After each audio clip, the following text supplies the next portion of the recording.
ይህ የእናንተው የቆሎ ተማሪ ቤት ነው።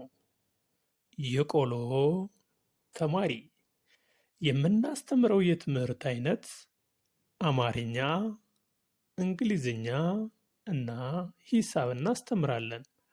እንግሊዝኛን ለጀማሪዎች እንዲሁም አማርኛን እስከ ከፍተኛ ደረጃ እናስተምራለን። መማር የምትፈልጉ ሁሌም ከእናንተው ጋር ነን። በቀጥታ ስርጭት ታገኙናላችሁ።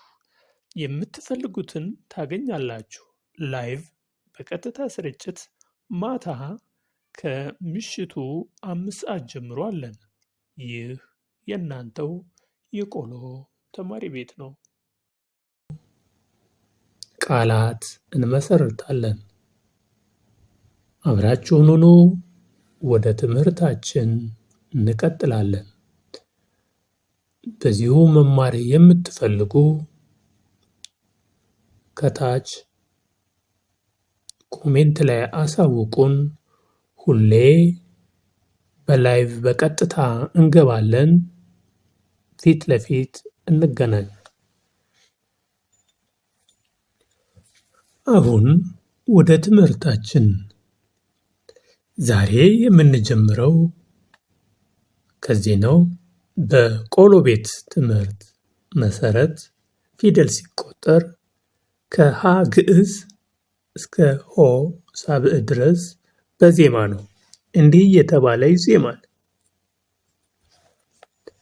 የቆሎ ተማሪው እንዲህ ነው የሚቆጥረው። ሀ ግዕዝ፣ ሁ ካኢብ፣ ሂ ሳልስ፣ ሀ ራብዕ፣ ሄ ሐምስ፣ ህ ሳድስ፣ ሆ ሳብዕ እያለ እንዴት እያለ ለማስታወስ ሀ ግዕዝ፣ ሁ ካኢብ፣ ሂ ሳልስ፣ ሀ ራብዕ፣ ሄ ሐምስ፣ ህ ሳድስ፣ ሆ ሳብዕ እንዲህ በዜማ እያለ ፊደልን ይቆጥራል። እናንተ ደግሞ ከዚህ በተለየ መልኩ ፊደላትን ለማስታወስ እንዲሁ በድምፅ ብቻ ለማወቅ በሽምደዳ ሀ ሁ ሂ ሃ ሄ ህ ሆ ለሉ ሊላ ሌልሎ ሀ ሁ ሂ ሃ ሄ ህ ሆ መሙ ሚማ ሜምሞ ሰሱ ሲሳ ሴስሶ እያላችሁ በሽምደዳ እንዲሁ በየትም ቦታ ስትሄዱ ተቀምጣችሁም ስትጫወቱም ስታወሩም ብቻችሁም ስትሆኑ ፊደላቱን እነዚህን ፊደል በድምፁ ብቻ መጥራት። ከዛ በኋላ በድምፅ የጠራችሁትን ቀስ ብላችሁ ደግሞ እያንዳንዷን ሆሄ እያንዳንዷን ፊደል ከአንዱ ወደ ሌላው በምን ይለያል የሚለውን እያያችሁ ትቀጥላላችሁ ማለት ነው። እሺ፣ 1 ደቂቃ።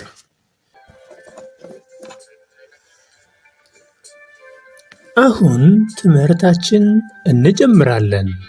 ይህ የቆሎ ቤት ተማሪ ቤት ነው። እሺ እንጀምር። ከኔ ጋር አብራችሁ በሉ። ሀ የመጀመሪያው ፊደል ሀ ነው። ሀ ዋንጫ ውሃ ይባላል ወይም ሀሌታ ውሃ ይባላል። ሀ የመጀመሪያው ግዕዝ ፊደል ነው። ሀ ግዕዝ፣ ሁ ካዕብ፣ ሂ ሳልስ፣ ሃ ራብዕ፣ ሄ ሐምስ፣ ህ ሳድስ፣ ሆ ሳብዕ ነው። 7 ናቸው። አሁን እንጀምራለን። እንግዲህ ወደ ዋናው ትምህርታችን አብራችሁ በሉ ከኔ ጋር። ሀ ሁ ሂ ሃ ሄ ህ ሆ። ከዚሁ ከመድረሻችን እንደገና ሆ ህ ሄ ሃ ሂ ሁ ሃ ቀጠልን። ለ ሉ ሊ ላ ሌ ል ሎ ሎ ሰባተኛው ፊደል ነው። ሎ ል ሌ ላ ሊ ሉ ለ አብራችሁ ከኔ ጋር እያላችሁ ነው። እሺ አሁን ሐመር ውሃ ደርሰናል። ሃ ሁ ሂ ሃ ሄ ህ ሆ ከኋላ ስንቀጥል ሆ ህ ሄ ሃ ሂ ሁ ሃ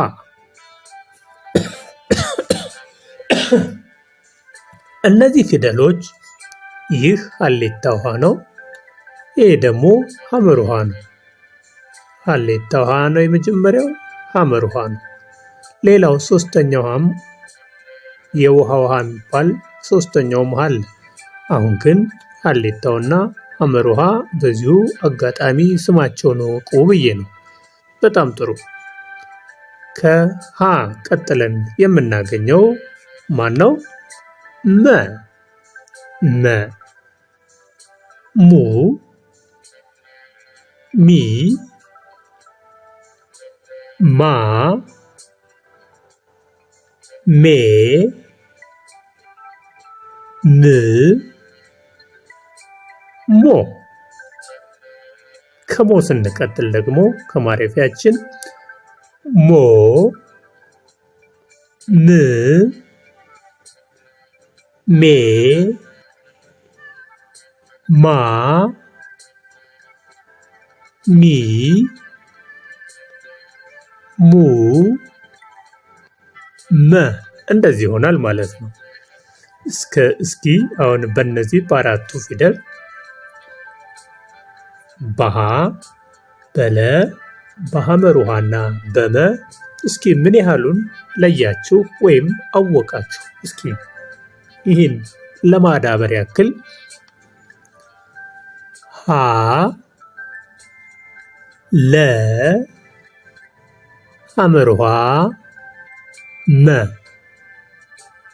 ወደ ታች ነው የወረድኩት። ሀ ለ ሀ መ አራቱ ፊደል እነዚህ ናቸው። ሀ የመጀመሪያው ነው። ለ ሁለተኛው ነው። ሀ ሶስተኛው ነው። መ አራተኛው ፊደል ነው። ቀጠልን። ከሀ ቀጥሎ ያለው ማን ነው? ሁ ነው። ሁ ሉ ሁ ሙ እስኪ ከሙ ቀጥለን ደግሞ ወደዛ ስንወጣ ሙ ሁ ሉ ሁ ይህ ወደ ላይና ወደ ታች እየደጋገምን ማለት ቶሎ ፊደሎችን እንድንለይ ይረዳናል። እነዚህን ፊደሎች ቶሎ እንድንለያቸው ይረዳናል። ስለዚህ እናንተ በቤታችሁ ይህን ስታዩ መጀመሪያ ወደ ጎን፣ ኋላ ወደ ታች፣ መልሰን ደግሞ ወደ ላይ እየደጋገምን በማለት ፊደሎችን በቀላሉ እንለያቸዋለን። ያቆምነው ምኑ ጋ ነው? ሂ ላይ ነው። ሂ ሂ ሊ ሂ ሚ ሚ ሂ ሊ ሂ። አራተኛው ፊደል ደረስን። አራተኛው ፊደል 1 2 3 4። አራተኛው ፊደል ሀ ነው። ሀ ላ ሀ ማ። ከማ ስንቀጥል ደግሞ ማ ሀ ላ ሀ። አምስተኛው ፊደል ሄ ነው። ከኔ ጋር በሉ እስኪ ሄ ሌ ሄ ሜ። እች ማነች? ሜ ሜ ሜ ሜ ሄ ሌ ሄ። ቀጠልን።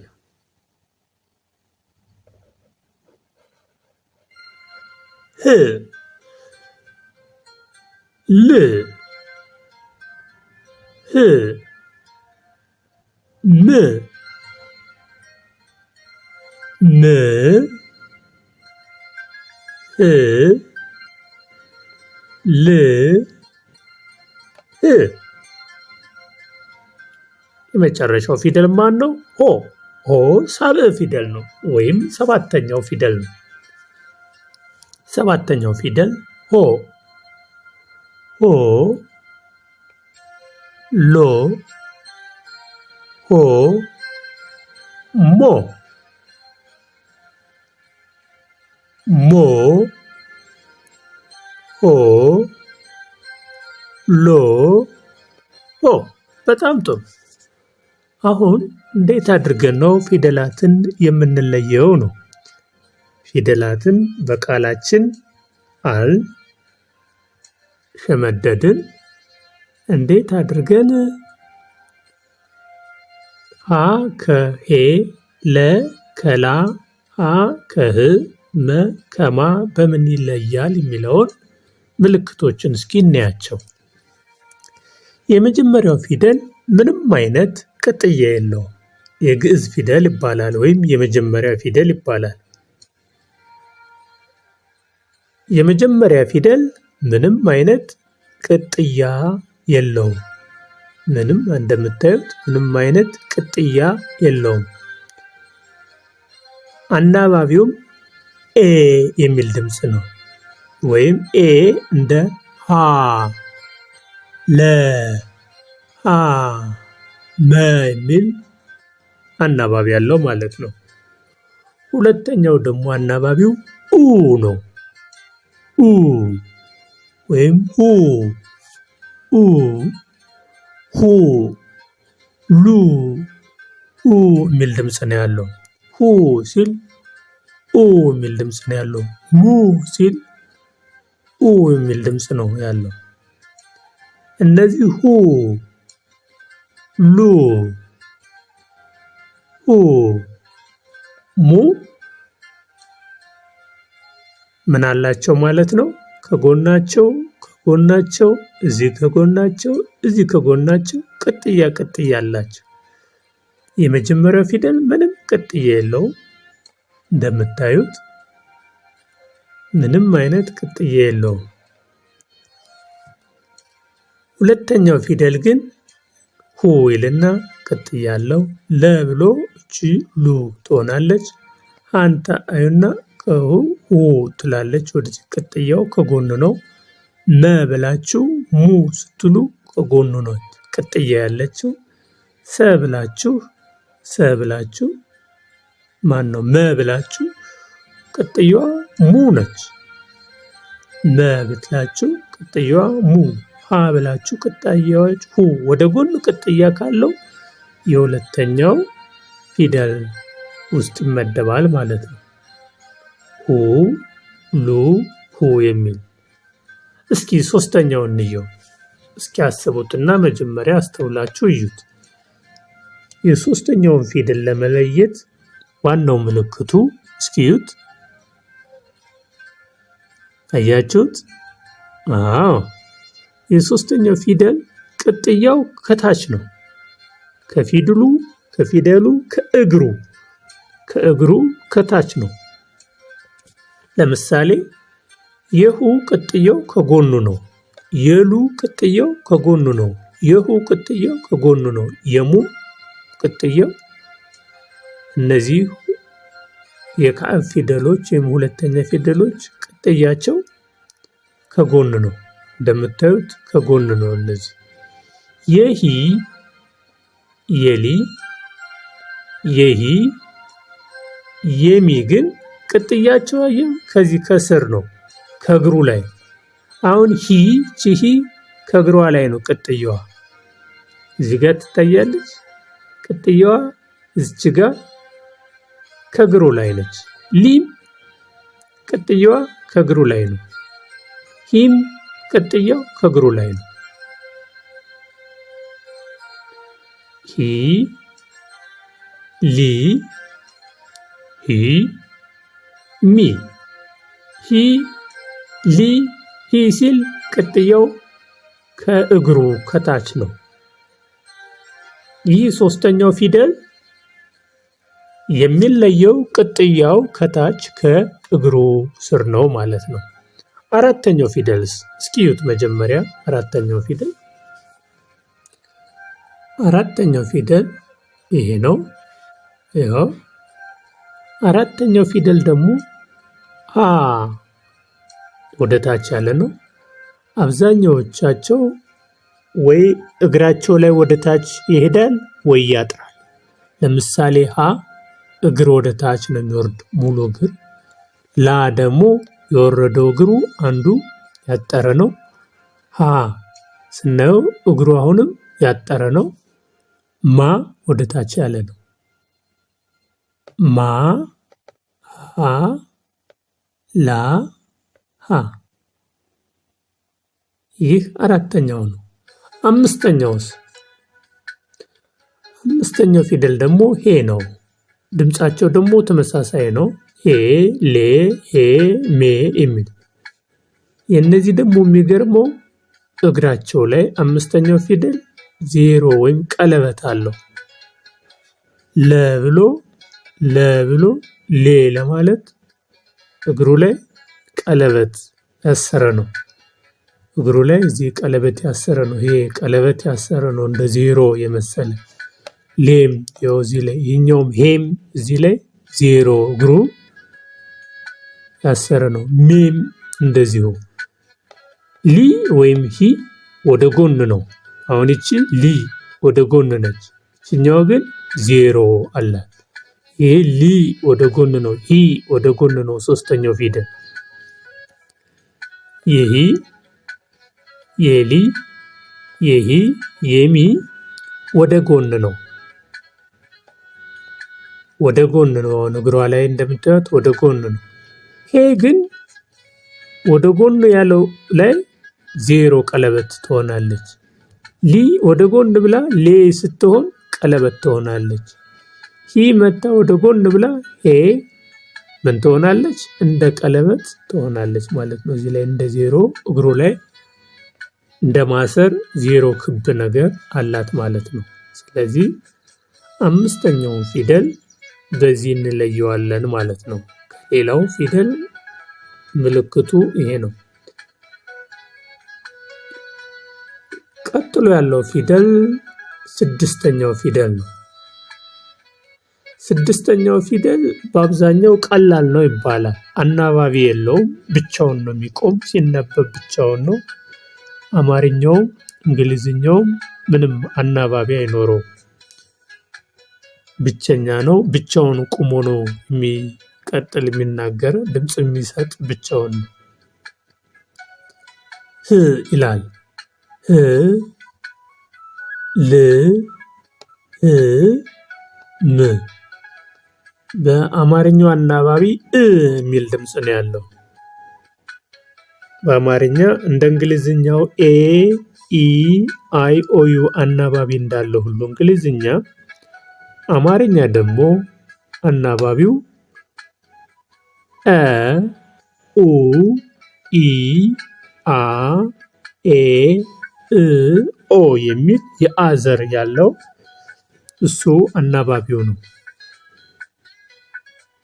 ቀጠለና ሆ ለምሳሌ አ ሀ ኡ ሁ ሂ ኢ ሃ አ ሄ ኤ ህ እ ሆ ኦ አናባቢው እንደዚህ ነው የሚነበበው። በአማርኛ አናባቢ ይሄ ነው። ሰባተኛው ፊደል ሆ ነው።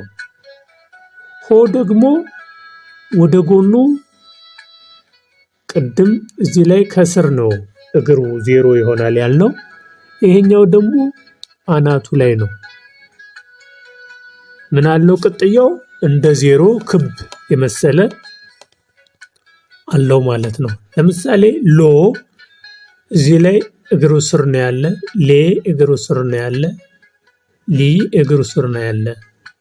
ይሄ ሎ ግን ከጎኑ ነው እንደሉ ከጎኑ ነው ያለው። ከጎኑ ላይ ዜሮ ይሆናል። ለምሳሌ የኛው ሁ ከጎኑ ነው። ሆ አናቱ ላይ ነው። ሉ ከጎኑ ነው። ይሄኛው ሎ ከጎኑ ሆኖ ክብ ዜሮ አለው። ሁ ከጎኑ ነው። ሆ እግሩ ያጥራል። በእንደዚህኛው ተቃራኒ እንደዚህኛው ተቃራኒ ቦምም ወደ ታች ነው የሚረዝመው። ስለዚህ በዚህ መልኩ ፊደሎችን አንዱ ካንዱ ትለዩዋቸዋላችሁ ማለት ነው። ቆሎ ተማሪ ቤቶች አሁን ትምህርታችን እያጠናቀቅ ነው። እናንተ ላይክ፣ ሼር፣ ሰብስክራይብ እያደረጋችሁ ከሌሊቱ 3 ሰዓት ጀምሮ በቀጥታ ስርጭት እንገናኛለን። በዛሬው ሰላም ሁኑ። በሚቀጥለው በአዲስ ትምህርት እንገናኛለን። ሰላም ሁሉ ይብዛላችሁ። ሀገር ውስጥ ውጭ ሀገርም ያላችሁ መማር የምትፈልጉ በኦንላይን ወይም ላይቭ ጠይቁን። የእናንተው የቆሎ ተማሪ ቤት ነው። እንማማራለን። ደህና ሁኑ።